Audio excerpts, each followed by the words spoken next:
Hey there friends, it's me Peter, and welcome to what was intended to be day 14 of my 25 Days of Christmas reviews. Today I decided to review a long-standing Christmas classic. It's been a Christmas classic for about maybe 70 years or so, and it's one that's proven very popular around this time of year. I am talking, of course, about Christmas in Connecticut. The movie begins in an army hospital, where a war hero is recovering from his injuries. While there, he wants a nurse to get him good food instead of the less than stellar food he's been serving. So he starts charming her, and eventually convinces her that he wants to marry her. However, he has not proposed to her yet, nor scheduled a wedding. So the nurse, realizing that he's all alone and won't be spending Christmas with anyone, decides to make a few phone calls to see if a columnist who writes about living in Connecticut will let her and the soldier spend their Christmas at her farm in Connecticut. The only problem? The columnist actually lives in New York, has never set foot in Connecticut, and doesn't even own a farm, has actually never even been to one. And hijinks ensue. Oh boy, was this a chore to get through. Very early on in the movie, I could see what was going to happen. I knew that this guy was gonna lie to get the girl. I knew the girl was gonna try and woo him in some way.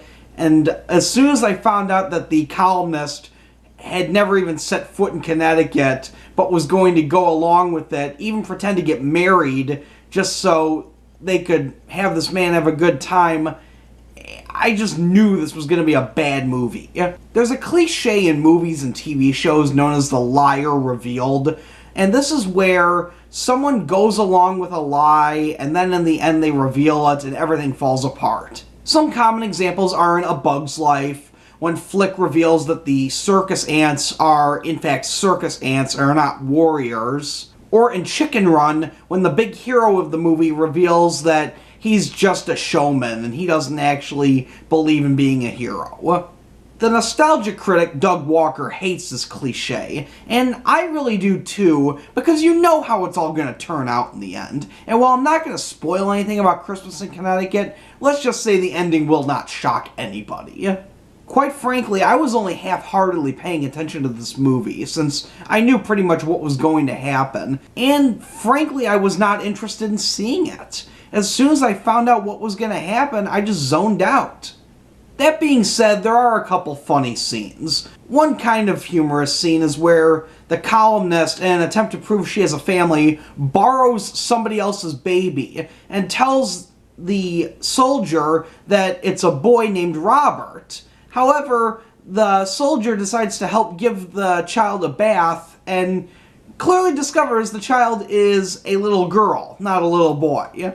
It gets even more convoluted when the next day another woman drops off her baby and that baby is a boy, but not only that, he's a much older boy that has teeth and can talk. But while there is some funny dialogue once in a while, I just couldn't get into this movie. I mean, how on earth could all these people be fooled?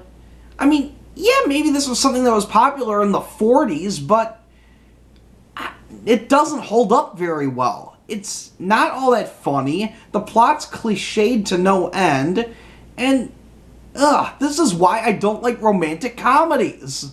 Some people like this movie, and I get that, but for me, this is not one of my favorites. So I'm going to give Christmas in Connecticut a 2 out of 5. Thanks for watching my latest Christmas review, my friends. If you enjoyed it, be sure to give it a thumbs up. If you'd like to see more of my Christmas reviews, simply click that subscribe button down below. Also a reminder that there's only one more day to vote for which Christmas Carol adaptations you want me to review. So simply click the link in the description down below to cast your votes. And be sure to tune in tomorrow when I review another Christmas movie. Until then, this is Peter saying see you later.